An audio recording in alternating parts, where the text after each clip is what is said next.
everybody. Good morning, good afternoon, good evening. Welcome to Power of Knowing's LinkedIn live session today. We are on the 138th episode, and we are discussing on a topic of reimagining learning, the transition from academia 1.0 to 5.0. We have the honor of having Umesh Rathod, a TEDx speaker, mentor, author, startup theories, examples, and activities. Without further ado, bringing Mr. Umesh onto the platform. Hi, Umesh. Namaskar, namaskar, sir. Namaskar. How are you, sir? All good, sir. How are you? Wonderful, sir. I think Umesh was struck in a session which was there, so we had a delay of about 5 minutes. Sorry for the inconvenience caused on that. Without Apologies from my having, end also to all the viewers. Sorry for the delay. Yes, yeah, Umesh, just want to understand. You have been deeply involved in the education and entrepreneurship for over a decade. How do you perceive the evolution of academia 1.0 to 5.0, and what have been the most significant shifts in this journey, sir? absolutely, sir. I have been passionate about education. In fact, as you mentioned about my, experience, just after my graduation, I did a startup in STEM education, focused on hands-on learning for school students and junior college students.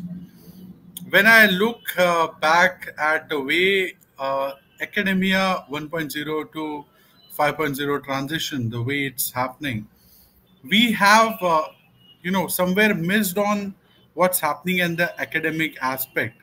The focus was always on the industry 1.0 to 5.0. When we look at the Western countries and the way Silicon Valley or the Israel ecosystem has developed, I take lessons the way they have shaped their academia, their universities, how they have supported them to be the front runners to come up with innovation. Now, after a couple of decades, even they are facing, that issue. But in case of India, it was always been the industry as the forerunner. And that having been said, uh, we have always been taking lessons from the industry, what is the demand, and have been providing those human resource to the industry. So when we go back in time, let's talk about from Independence Day, because before that, almost like 400 years, our academic institutions were not as in shape which we had developed, like Nalanda University for that matter, or various other universities which were established, way back. Um, we had a very colonial kind of setup, and the academia was only focused on providing job seekers like who will be going and working in the industry. So the whole program, the whole curriculum, the whole approach was focused on creating people who will be finally working at some juncture. uh, in academia 2.0, there were several changes which happened, a little bit more liberalized way of doing things. We established couple of great institutions like IISc. We have I'm like they were already established, but they got support, and they got due accreditation or visibility. So people started coming to know, okay, we have an institution like IISc, we have institutions like IIMs, and then in the school, for that matter, like when we look at school, junior college, then senior education or higher education, the shift has been focused in a very slow manner. From academia 2.0 to leaping to 3.0, again, the evolvement of the telephone or the telecommunication happened. When we look at industry 3.0, when we match it, And then due to the advent of telecom, a few other things came in, few other developments in terms of teaching. We went from the blackboard teaching to digital methods of teaching, and students, or the practical hands-on which was required. So we started development of various toolkits which students can go back, experiment, pivot, and also do those experiments in the campuses. So laboratories got those kind of a support. The Academia 4.0 was all about embedded systems, IoTs. We had digital classrooms, but again, this was only for the certain section of the society. When we look at the metros, when we look at tier one cities, but the tier three cities or tier villages or the panchayats still face that issue. Even when we look at the industry or the Academia 5.0. So from Academia 4.0 to the leap of Academia 5.0, I see a drastic shift. Many of the institutions are using AI-enabled, lessons. There are AR, VR, which has, got into the academic institutions for, perfect development or perfect explanation of a concept. So I think this very well summarizes my understanding of Academia 1.0 to Academia 5.0. And with the advent of NEP 2020, I think a lot of things have shaped up, a lot of things have democratized, institutions have opened up, collaborations with foreign universities, foreign counterparts, foreign method of teaching, and I think that's a good signal for the academic institution. And with advent of 5.0 academia, we can Uh, see innovation centers being part of it, right? okay. Startups coming out of it, so that the change from being colonial thought process of creating job seekers to creating job creators. I can say that in few lines. Yeah. Sir, how do you see the role of technology in transforming traditional educational models to more innovative and entrepreneurial ones? Right. So, I think technology has played a very crucial role in our ecosystem, Hmm. especially post 2014, the way we have seen things shape up with, 4G technology rolling in, and due to the high speed internet connectivity, uh, we have access for best of the quality material. Hmm. Students are not only learning in campuses, students are peer learning. Students are also learning from various courses which are offered by institutions globally. So that democratization happened post 2014.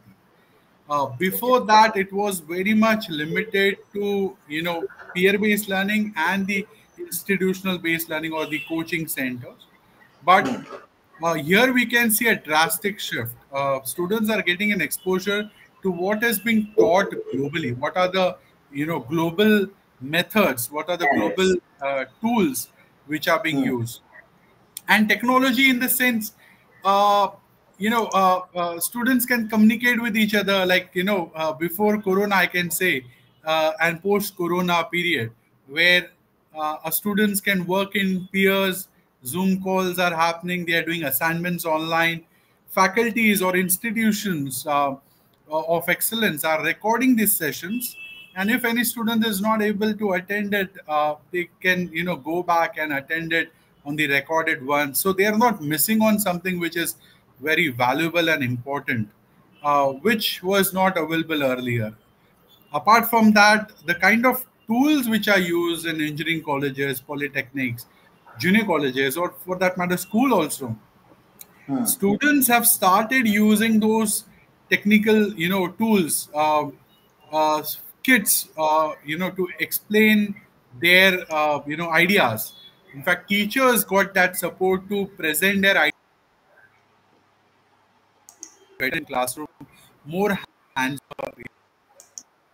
regular, what we can say, method of going forward with AR and VR. I think it's going to just it's just going to be getting more better.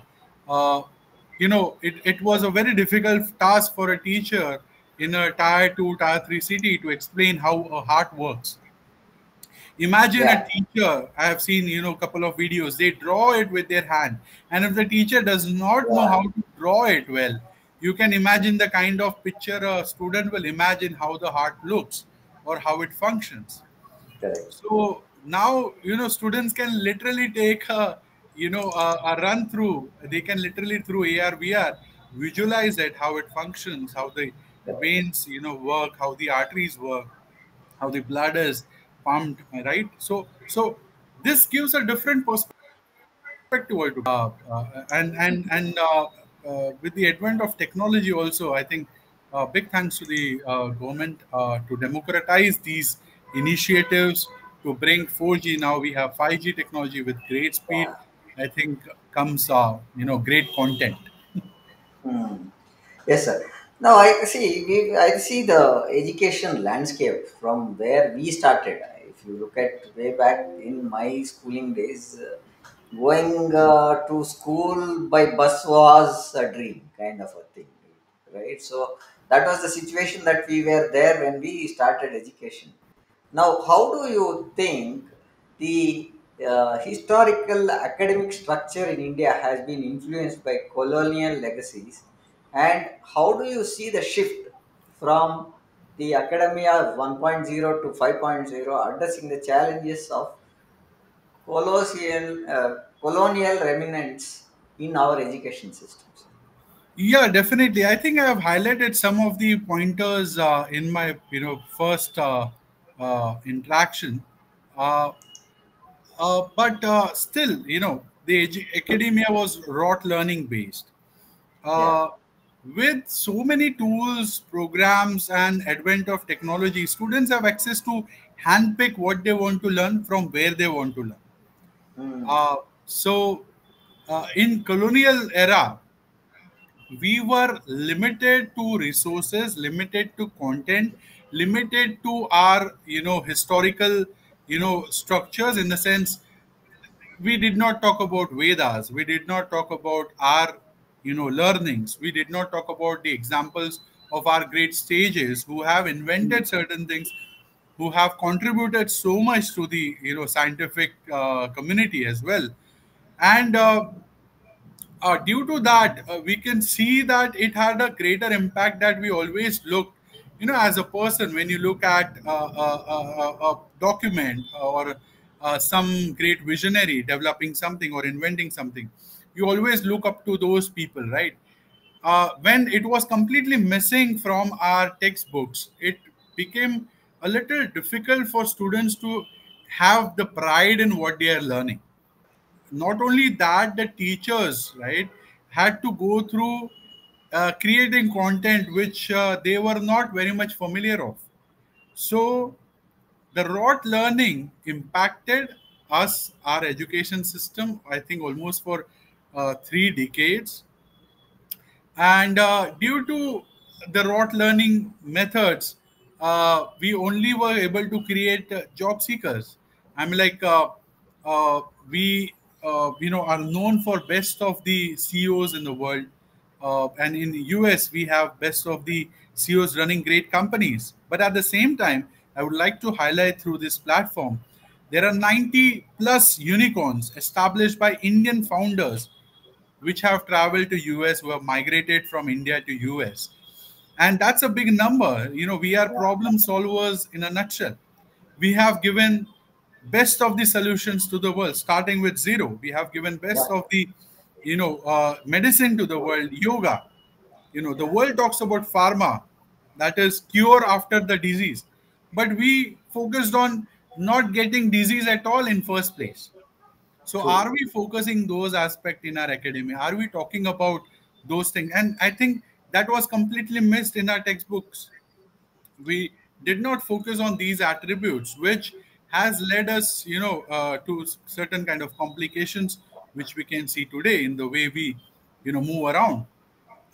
So we gave yoga to the world, but did we ever talked about it? Did we ever Yeah. had those sessions for the students? So colonial mindset needs to go away, and I think we are already, at the cusp of it.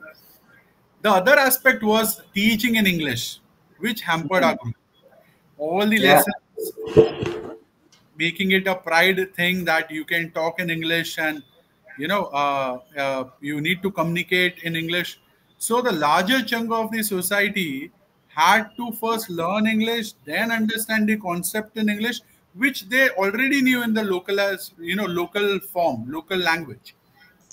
But they were not able to contribute to the scientific experiments because these words they were not aware of. So now what government is doing is having the advent of utilizing local language in teaching. So a person in Ladakh learns in the local language. A person in Gujarat learns in a local language. A person in Maharashtra, learns in his or her local language. So it will impact in a sense. Why? Because you are comfortable in your mother tongue. You don't have to play with your neurons to learn a new language to gain mastery. In fact, I see a lot of faculties, they feel hesitant to come forward and share their learning, share their experiments, share their inventions. I think it's very, very difficult, for those faculties to go through such a trauma. They are great inventors. Why they need to speak in a certain language? So colonialism impacted us and hampered our growth in a very, very, drastic way. And I'm really happy that things are changing now. Sir, one other pointer now, National Education Policy or NEP has been brought up. So, how much is the change that we are talking in terms of our value system, our learning systems and stuff, sir? Because I think most of the books that we had was how how we were treated, kind of a stuff. How the great Mughals came into the country, what was their rule. It is more about talking about their rule, and in the middle there was, see, it is specific to history. Now, talking about living history, we had scientific people like Aryabhatta and stuff. How is that been added into new educational policy? Any idea that, because this is an off topic question that I'm putting it to you. No, it's a If we very had, important topic. Yes, yes. I will give a gist of my understanding of NEP 2020 because yeah. I have been understanding the German education system.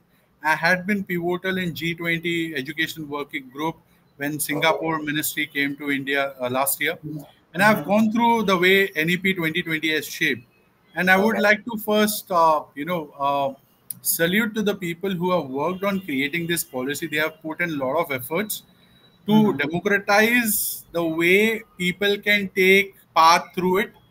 Earlier there was a dead end in certain academic learning, like after certain degree you cannot move to other domain. Mhm. So many students felt traumatized, many students felt depressed, and that is opened in NEP 2020. One of the Okay. key highlights in NEP 2020 is that it leverages industry connect. Hmm. When we talk about industry 4.0 or 5.0 and academia 5.0 go hand in hand, and Mhm. inventions come through academia in some point of time, it is really important to collaborate with industry, Okay. right? When we look at India as a country, the R&D spend of the government is not that significant. It's there, but it's Hmm. not that significant. But when Okay. you look at the investment made by the industry in R&D, it's much, much lesser. When you Okay. look at the Western counterparts, you will see a lot of Indian students going abroad for research, PhDs, and these Yes. are all funded by industry. Hmm. They take care of your 3 or 4 years of academic expenditure, but they make sure that they get something out of you. So Hmm. here, I think research with industry-driven research that is democratized. Other part of it, the industry linkages also help in on-the-job training, Hmm. uh, internships, getting to know what is happening in the industry. So while Okay. students are learning their topics, their lessons in the institution, they are also focused on gaining the knowledge about where they are going to work, which kind of organization or entity they will be involved with. The most important aspect is getting to know the people. Finally, Hmm. the Hmm. institution is all about managing people. I'm like the development of a person is focused on like how he or she can work around with people. Is he or she a team player? If he or she has the soft skills also, it's not only about the technical skills today, right? It has Yeah, to yeah. be how you get things done from your team. It's how you communicate with your team. So NEP 2020 in a nutshell gives that advantage to the academic institutions, which was missing early. Hmm. Okay. Great point there, sir. Off the topic, but still, I think more information was let out. So, we're talking about Academia 5.0 on the horizon. What would or what does the future of learning look like, and how do we envision the roles of teachers and students evolving in their new education paradigm? Very difficult question to answer because it's still a black box. We are Yeah. still trying to figure out. Because I've been meeting some startup founders who want to work in this space. In Hmm. fact, there is a guy from IIT Bombay I've been interacting with who wants to use, AR and VR tools to democratize learning and Okay. how gamifying can play a role. So gamifying is a big industry which Hmm. is going to pop up in the country, starting from K-12 to junior college to polytechnic and so on. So I think it's gamifying will be the future. You know, Okay. Many Western countries have adopted to those kind of tools, but again, uh, looking at the teacher's role, right? Hmm. I think they will be more into hand-holding their students, to understand their topics better. And not only that, I think academics institutions will be a hub for new knowledge creation in the terms of not only startups, Hmm. but how taking the use of these tools. Every faculty, I mean, like, I've been going to engineering colleges also, and they have a state of art recording studios. Hmm. So they will be able to create content which could be enabled on AR and VR, and students can get better insights or better in-depth insights of those topics. So a lot of startups are already working on this space, um, and I think in which the faculties will play a very pivotal role. It's not like the way we had perceived computer, right? In the computer age, when it entered in India, a lot of people question that computer will take away our jobs. I think so. After watching those videos, being part of that AR, VR, the students will have more curiosity, more Hmm. questions, and I Okay. think that's where the academics or the faculties will come into picture to address those concerns which students will have. Okay.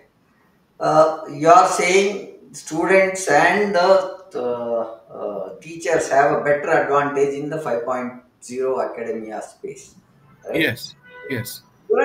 Given your experience, extensive experience in promoting entrepreneurship, okay, how does the concept of entrepreneurial education fit into Academia 5.0 framework, and what does it have as an impact on the students' outcomes? Well, great question.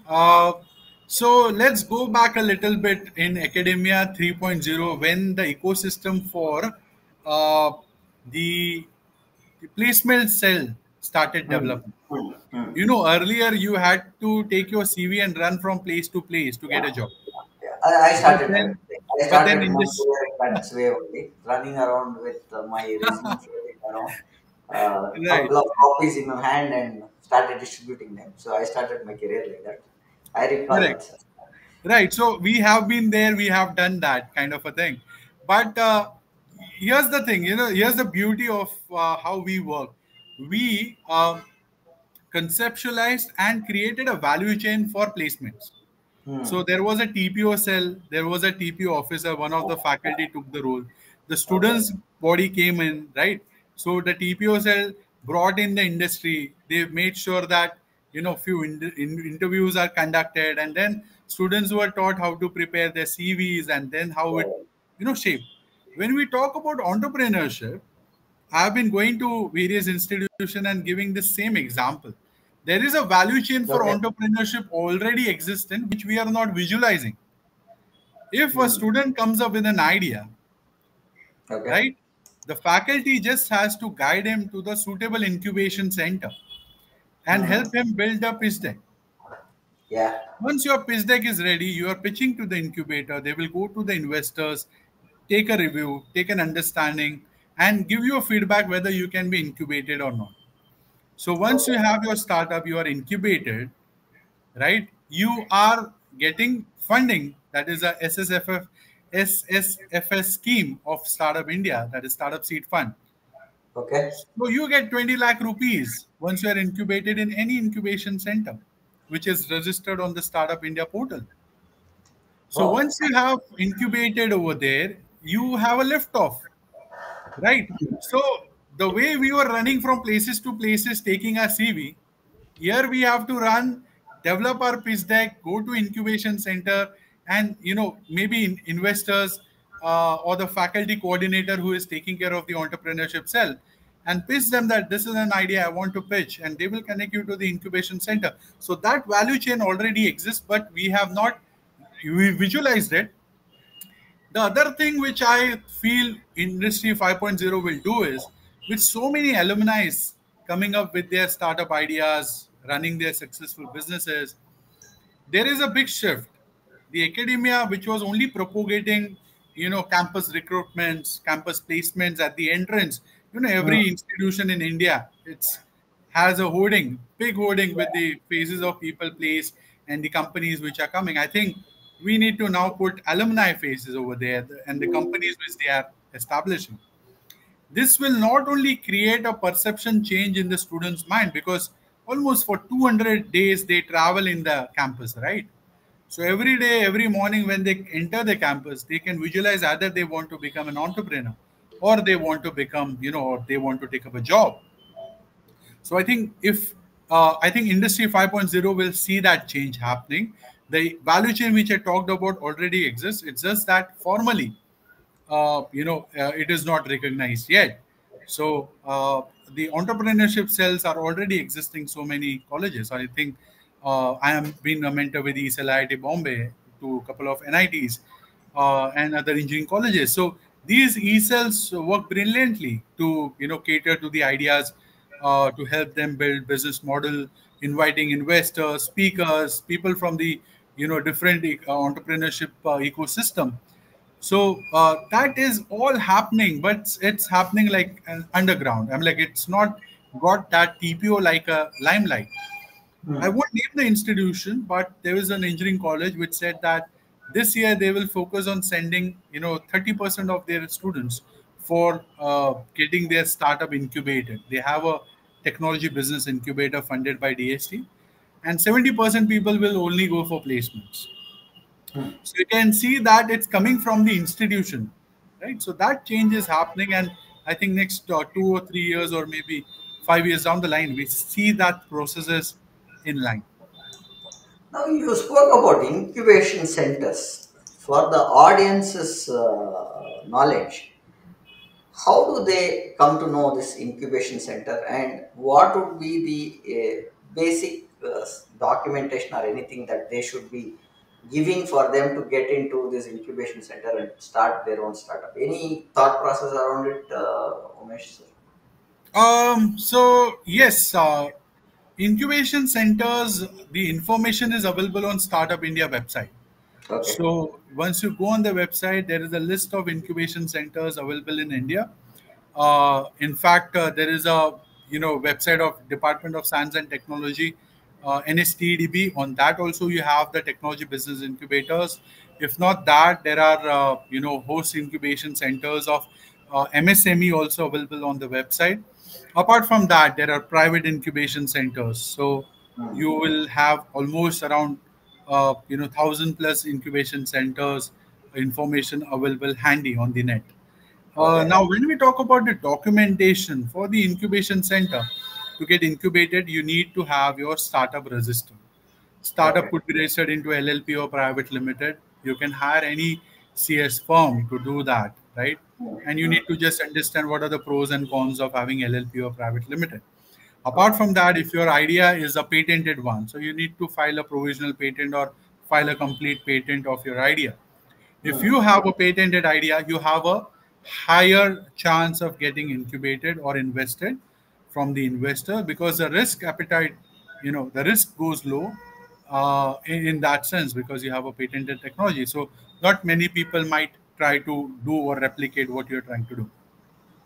So that is one thing. So yeah, you need just a documentation, that is you need to be registered with the MCA, Ministry of Corporate Affairs, with your LLP or private limited, or you can, yeah, and you can have to need to have the your PISTEC, Mm. and if you have patented technology, you need to have that provisional certificate of your patent.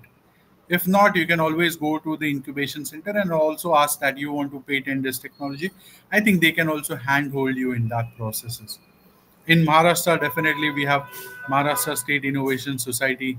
In Okay. Gujarat, we have iHub. In Andhra Pradesh, we have Startup Andhra. In UP, we have Startup UP, Startup Uttarakhand, right? Assam, we have. So likewise, we have various initiatives on their website. Also, you'll find a state-wise incubation center, which has collaborated with them, Mhm. and the details ready reckoner of list which is required for getting incubated. In fact, you'll also somewhere find list of investors which they are Okay. connected. Okay. So the government has launched various schemes for fostering innovation, and you touched about on that on the entrepreneurial side. And how is this innovation and entrepreneurship in education, and how are these initiatives, such as the ones led by AICT, right, contributing to the transition from towards 5.0, and what impact you foresee on the longer term? Because when we talk about education, it is not one day's process, so there is a lot of Absolutely. things that you have to look at from a longer part of it. So how do we see the governments getting in these schemes and looking at tracking them for a longer period? Right. I think a very broad question and very important one there. Uh, so I have recently taken up a role in the Ministry of Education Innovation Cell as the Mhm. innovation manager for the Western Region, Maharashtra and Goa. Okay. And when I look at, so I've been following their activities for last couple of years since the Mhm. inception of Smart India Hackathon and the Ministry of Innovation Cell. Uh, it is really important to understand, like these businesses understand, a customer journey. We Mhm. need to understand the student journey, and Okay. NEP 2020 also does that. They have understood how a student will get into junior KG, first standard, fifth standard, matriculation, and that, and how it will shape his career. Mhm. So from academic perspective, when we talk about academia 5.0, to build good policies, to build good solutions, to build good content and activities for the students to become more entrepreneurial, it is really important to understand their journey, student journey, right? And not only that, the faculty journey also, like how we are going to handle faculties to capacity building, to upgrade their knowledge, to match the industry standards. At the same time, how we are going to shape this students who are going to be coming to these institutions. And NISP has been very pivotal in that sense. National Institution Startup Policy, NISP, is a very pivotal, policy for academia created by AICT. In this, it gives a mandate to academician that he or she can start a business. And Okay. not only start a business, they can get funded and get incubated. So, it's really important for us to create, idols for students in the campus. Hmm. As of now, when we talk about entrepreneurship cell, the students hunt for, their mentors or investors outside, or startup founders outside, Outside, yeah. and they go out and they bring those speakers. I would like to give some example from my visits in Kolhapur. A Mhm. few institutions over there. have running a business worth rupees 3.5 to 4 CR Okay. established and incubated in their campus. And these are Ah. run by the faculties. Hmm.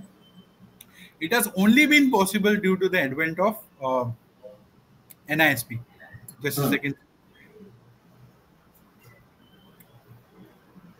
So NISP has been able to achieve that kind of importance. Okay. So it's really important for faculties to leverage these policies. Otherwise, it will be a beautiful document in the cloud. Cloud. The So there other are many documents that are there, but as you rightly said, people are not aware, and that still says as a document in the cloud. Yeah, right on it. Yeah. right, I met one of the faculties who said that that's a government institution. Hmm. So many people said that you cannot start a business. Okay. So he was upfront and he said, "Sir, I have this NISP policy with me, Hmm. and it clearly mandates that I can start a business. No one can stop me." So I could see that kind of a passion. I could see that kind of a attitude change, the perception change amongst the academicians. And I tell you, there will be, I think, thousands of examples in our campuses. There are faculties who are running businesses. They are maybe consulting businesses into manufacturing, maybe into services apart from the consulting. But these examples, these stories need to come up from your platform. I would request the incubation center CEOs to maybe invite these faculties, record their sessions, invite students also be part of that session, so they also get motivated and inspired by the people who are already existing in their campuses. Learn from there, because they will get a handholding. What happens is today, a lot of speakers come and they go, they fancy them, but they really don't connect, they don't handle them, right? Finally, it's the faculty in the campus who can mentor and guide them for a longer period of time. So it's really important to have that mentor mentee connect happening in the institutional level, and I think NISP does that beautifully. Apart Okay. from that, when you look at academia 5.0 and how AICT or Ministry of Education is driving it, they have democratized a lot of things, from filing patents to supporting them in getting that reimbursed, having the largest portal of ideas, Yukti. Apart from that, Smart India Hackathon, which is our flagship program, 50,000 teams participated last year, 50,000 into six, right? Okay. uh, 3 lakh students participated last year in Smart India Hackathon. And then they brought it down to number of teams participating in the finals. But here's the catch. A lot of students are interested to problem solve. Now, Hmm. their approach might be wrong. They might be, wrong in some processes, some understanding. They might have some biases in their approaches, but they have an intent. And I think that's what is needed to create the entrepreneurial ecosystem or the culture, what we all talk about in the campuses today. So, like IIT Madras has been able to do that.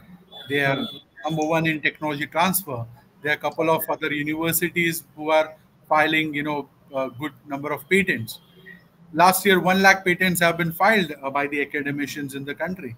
But the challenge is how we connect IP attorneys, how we connect investors, how we connect industries to come to these institutions, ask them what kind of patents they have. Can they, most of the faculties are shy, as I told you, right? They are Yeah. still Yeah. not able to come out and share their ideas. Not only that, they don't feel confident enough in sharing their ideas. That might I be think the other point that I would like to add here is it is not that they cannot share and stuff like that. The point that they see is my idea is not that great is the first point that they think on themselves most of the time. That is where I think most of the ideas don't come out in the Indian context. Whereas if you look at other countries, when they have an idea, they blow it up out of proportion. They want to get the attention, and they see that some or the other person talks about it, or he uses those our things. If two or three rejections are there, then we are not there, so we move right. out. That's the So, major point that I've seen. yes. So, through your medium, again, I would like to request each college to at Hmm. least have one technology transfer in this academic year. Because once they do that one technology transfer, and if we have some 50,000 odd institutions in HEIs, Yeah. I think will be game. Yeah. Once they know the process, the do's and don'ts, the failures and success in that, it will set a precedent for other people to come ahead and do that, Hmm. because no one has done it. They are still in dilemma. That was the case with startup and incubation centers also. Today I meet on a day, on an average, three people from academia or academic institutions who want to start an incubation center, Hmm. which was not the case earlier. So now, because many people have done it, there is also a bandwagon happening over there, right? FOMO is happening, fear Hmm. of missing out, that we want our academic institution or the students to leverage that. Hmm. And today, I think great institutions are known by the kind of incubation center they have and the kind of startups which have graduated from those incubation centers. Very valid point there, sir. The ecosystem is evolving, and we see a lot of adoption coming up from every individual in the country, at least for us. What skills do you believe will be crucial for students to thrive in Academia 5.0? And how should education institute adopt the curricula to prepare the students for these demands? See, I would like to add one point here is we've been talking in most of our podcasts. The bigger challenge what I've heard or our speakers have told is that we don't have a product coming out of a college. People finish their education but they are not ready to the industry. That is not thought is what I've heard most of our pointers. We are educated, but what does the industry need? We don't only need education, we need also some kind of a skill which fits into the industry market, and you can pick up, or any person can be picked up just like that and start working. So your take on that in terms of preparations, that is the skill for the future. What is your thought? So this will be very personal answer. Keeping aside my role as the Yeah. innovation manager in the government, because I have been in the ecosystem for a very good amount of time. Hmm. I think very important is the knowledge, skill, and attitude. The Okay. junction of these three. Hmm. Knowledge in the sense what is happening in the industry, what is expected, what kind of startups are coming out, keeping a Yeah. track of it, keeping the track of what kind of new dimensions are going to come up. For Hmm. example, maritime industry in India is not existing almost. Hmm. We don't Hmm. have private yachts compared to the Western world. While we have the largest, sea as a boundary, we have the Yeah. largest coastal area. Correct. So, what will happen in is there a policy being created by the government keeping a watch on these aspects? Reading reports published by IBEF, the Indian Brand Equity Foundation, keeping a track on Niti Aayog reports. So, gaining the knowledge what is happening in the ecosystem, right? Hmm. Hmm. Uh, then you need to upgrade your skills like resilience, skills like emotional intelligence. These are very pivotal because there will be failure when you are trying something new. There will be failure, and Hmm. what has happened is due to the culture of success and lot of TV serials showcasing only presenting success as a cornerstone. Students are not accepting to try something new because if they have a fear they might fail, and this is coming out of my interactions also with the academicians. The students I are not think able to. your point, I would like to add something here, sir. A very crucial point that you mentioned is today's generation don't want to try. They want a fast food. They want a food quickly on their desk. They want if you are told to go to that place, you go to that place and I don't want to find out. You told me to go there, I am, and what I want me to do next is a kind of thought process we have brought in. So I used to talk to a few of the people and say, don't live in the fast food industry. Fast food industry, if you ask idli, you will get idli. If you ask dosa, you'll get dosa. And if you ask for paratha, you'll get paratha. Or whatever. But do you know what is the pain that is going on behind creating that paratha? Or what is the process? Have you tried to look at it? When will you try to look at? Today, if you ask them to tie a knot to a pole that is there, They are there. What? How should it hold tight? Should I get? Where is the thread? So you'll have to give every pointer that is needed to do some work in ready for them, and they will do. But Right. if you look at our generation, we were not told. We were told to keep that tent ready or the pole ready. Where you got the pole, where you got the thread, where you got the tent cloth was immaterial. So you are supposed to put a tent there. That was the Right. point. Today, if you Right. tell them to go bring a tent, they'll ask where is the tent first. Correct. Who's going to help me hold it? How is that going to? I cannot do it alone. So the first pointer is that I cannot do it. So Right. that So connecting on what you mentioned, sir, I am really inspired and in awe with the Israeli startup ecosystem. So 100%. the military training for every person makes them disciplined enough. It also helps them become a problem solver. They become empathetic, helpful in nature. Look up to nationalism, like what are the challenges faced by the country, and come up with solutions. I So was looking at some Israeli channel, as you rightly said, on YouTube. There is a channel which was for startups. I recall, sir. I don't get the name of the channel. I can find it and post it there. Where I saw the first innovation of the blood test on an iPhone. Right, that was an innovation that I saw. You don't need to go to this one. You have the strips with you, and you take the blood sample, give that, and if you scan the photo, the report used to come on phone itself within few minutes, because the color scheme was met so cleanly that an iPhone can do that research and give it to you. mhm. That Right. kind of a granular thinking they had. I'm, as you rightly said, it's a wow place for innovation, what I've seen, but I don't know why they are not allowed to flourish and stuff like that. And one of the best devices that I've worked on in Israel is the Radware device, which is Right, right. So, connecting to what you said, sir, I think there is no dearth in India for great ideas.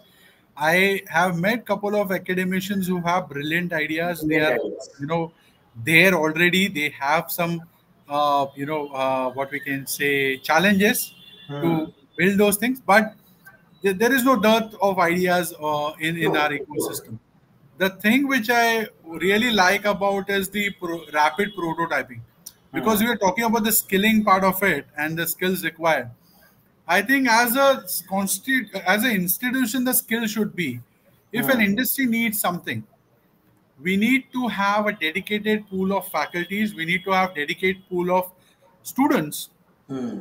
who come together on a war footing to create that solution within a stipulated time period.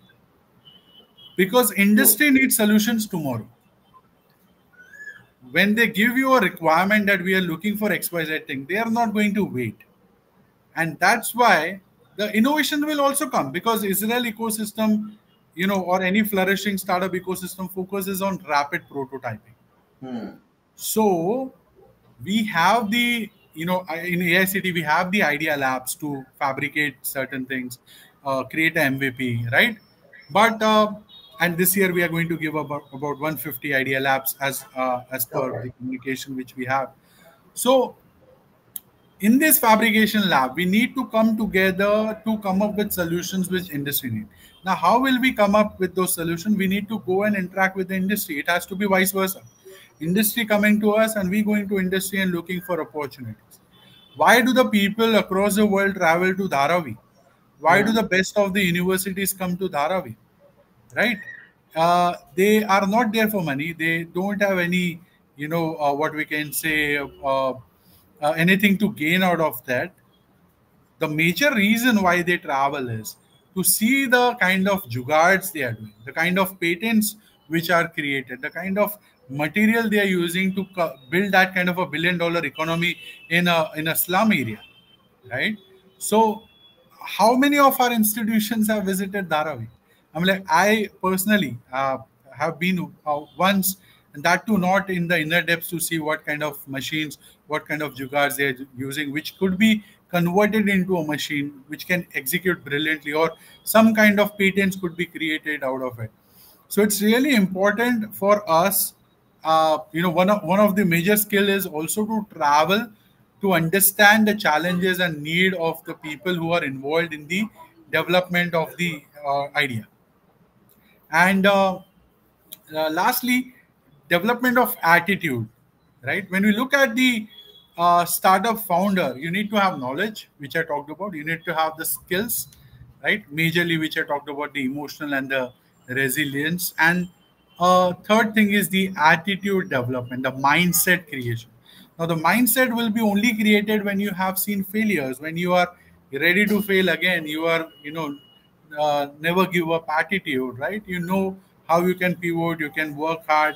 Failure is not an option, and you look at failure as a stepping stone for success. I think that was also highlighted by me in my TEDx talk, which I delivered last year. In fact, in my books, right, uh, the startup theories, examples, and activities, I talk about the knowledge part of it. In the fun of being in a startup, I talk about the uh, you know um, skilling part of it. In the attitude part of it, the third book, that is Startup Chanakya, right, which talks about in a nutshell how to develop that attitude from Acharya Chanakya's lessons. So I think when you have this three thing in sync, you are upgrading it regularly for every level. It's not like you have gained the knowledge or the skill and attitude and you can stay there. It has to be upgraded often to match the industry, to match the level where you are if you want to really go high. So I think that sums up my answer. So I brought up the book which Umesh has written, and it is on the screen. It is available on Amazon. So just have a look at it. And Umesh Rathod has published three books. I brought up one of the book. I think when you search on LinkedIn, LinkedIn or even on Amazon Prime, Amazon it is available, right, Umesh? Yes, Yeah. Yeah, yes. the links will be put on our comment section where you can look at these books, and the scroll is down where you can connect with Umesh, where you can see. So I'll bring this off and we'll come back to our session in terms of the pointers that we want. So, what are the industry, or what, in your opinion, what steps has the uh, I can say I'm not getting the right question. Let me rephrase it. In your opinion, what steps can be taken to strengthen the partnership between industry collaborations, industry and academic collaboration? Right. I think industry, in the sense filing patents or coming up with new ideas, uh, lags a little bit. I'm like, there are great companies which are filing good number of patents, but when you look at linkages, there could be a linkage between MSMEs, industries with academia. Okay. I'll give an example. When I was pursuing my master's, there was a faculty, visiting faculty, talked about the Chinese ecosystem and how they keep on reinventing. Hmm. So they don't wait, for selling one product for a long period of time. Right. There is a push from the government that either invent or perish, right? Hmm. So what happens is your license get revoked if within 2 years you don't pivot in your product, Hmm. either from the material perspective, either from market perspective, or the complete innovation like a leapfrog. Hmm. So it keeps the MSMEs in that ecosystem on tow to come up with some brilliant solutions. Okay. And these solutions, if you see and read more in depth, you will find there was some kind of an industry academia linkage. Hmm. When you look at Japan as a country, a lot of solutions have come from culture, from their societal level. Hmm. India got independence in 1947, and around 1940s, Hiroshima, Nagasaki, we have seen what devastation had happened in Japan. So they also started at the same level. But look at their, prowess today. When we Hmm. look at from the technological perspective, the True. cultural perspective, I think the cultural festival play a very pivotal role in the country to invent. Hmm. I will Hmm. go one step ahead. If you look at the societies today, every Hmm. society we live in, we have 30 to 40% engineers. Yeah. Now, why we are not having technological competitions at societal level? Why is that we always have singing, dance, and drama? When we have IT engineers, when we have telecom engineers, when we have civil mechanical engineers, why they are not coming up together at societal level to have some competitions, maybe on robotics, maybe on something related to technology, maybe creating some projects which can be competed, showcasing of their ideas over there. When this change will start happening, I think will be there. The amount of engineers which we have at societal level, the kind of competition which could be created. And I think the Atal Community Center, the ACIC, was a great initiative by Atal Innovation Mission to democratize it, right? I think we need to move beyond regular dance, singing.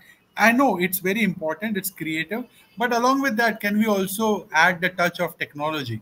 I think technology and culture can go hand in hand. And, we having such great festivals like Ganesh Utsav, right? I think the technology in festivals and the movie making has been used, but on a ground level, if you look at, we are the highest in terms of animation going looking at. So Right, for DreamWorks Studios and Universal Studios and stuff, we do the animation, and most of the labs are in Bangalore or Pune or Bombay, where we do the entire innovation and the movies get released. But correct. really looking at your point, there should be a streamline that we should look at the institutions and the academies coming together, looking at how the institutions can also help the academic institutions to bring up a talent pool, or hackathons are happening. That's Yeah. happening, and there Yes. are So few. hackathons are happening, sir, but these are at institutional level. Okay. Like, I believe at societal level also a lot of this thing can do. I don't know whether you have seen these videos from Japanese societal, competitions of Mhm. robotics which they do. They are par at. They are Okay. par at what happens at IIT, right? Mhm. I've been to IIT Tech Fest, and I've always, when I look at the Japanese ecosystem, I say, wow, they are able to do and build such kind of robots and compete and come up with solutions and new ideas every year. So Mhm. that kind of a competition at societal level can also help us to hackathons in academic institutions, yeah, well and good, but here we are talking about seasoned engineers who are working in corporates, but at societal level how they can come up with solutions, localized solutions. Yeah, yeah. I think we are, see, our thing is more of a jugaad kind of a technology. I'm sorry to use that word. But what we look at is we have innovations in pocket which solve my problem. But how do I look that innovation solving thousands of problems? That's what I think has to be play in place, because now I see a tractor being driven without a driver because his father was not in and this guy was supposed to go, and he had scheduled the tractor to go to his farm and do the plowing. So those kind of innovations have been done, but those innovations are not getting highlighted. One is that. The second point is those innovations, only a person who understands those innovations finds it and he creates a video of it or something. The Right. whole country is knowing it, whereas you are right in saying that some kind of events that you can build upon, where the colleges and the institutions work together. And I think one point that I heard from the institutions is that this global exchange program, can you throw some light on it? Because I've seen from few colleges in Bangalore sending people to either Britain or to Germany there, and those people coming here and learning some of the pointers that Yeah. is part of the academia 5.0 kind of a structure, or what is your thought on that? So it's a good initiative to get a grasp on what's happening in those countries, right? You get a different perspective when you travel. You find some problems which they are facing, which you can have solutions to. For Hmm. example, the West does not have a good nursing staff. We are Okay. able to send our nursing staff, which are more empathetical in nature, and we are known for Vasudev Kutumbakam and Yeah. that kind of a thought process. Um, but when we look at this exchange program, as of now, it's happening only one way. Students Hmm. go there for 6 months or 1 year and they come back. Can we give them some opportunity or research project at institutional level to map the Indian ecosystem over there. What kind of businesses of Indian origin you find over there? How we can scale them up? What kind of new opportunities are there in that country? Because these presentation, this small research project can give that perspective to the student from a problem solving perspective.